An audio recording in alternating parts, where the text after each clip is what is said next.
Pumasok na ng Philippine Area of Responsibility ang severe tropical storm na may international name na Meggy. Huling namataan ang bagyong tatawagin na ngayong Helen, 1,390 kilometers east-northeast ng Kasiguran, Aurora.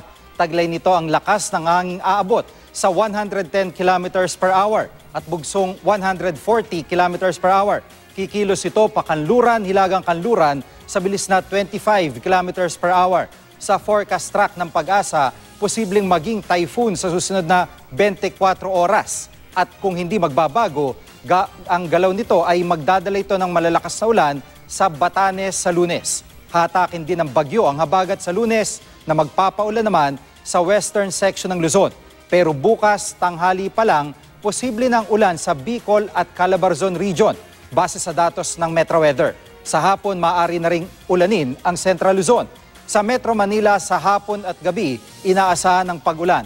Kalat-kalat na ulan naman ang mararanasan sa malaking bahagi ng Visayas sa tanghali. Hanggang gabi ang ulan sa eastern section.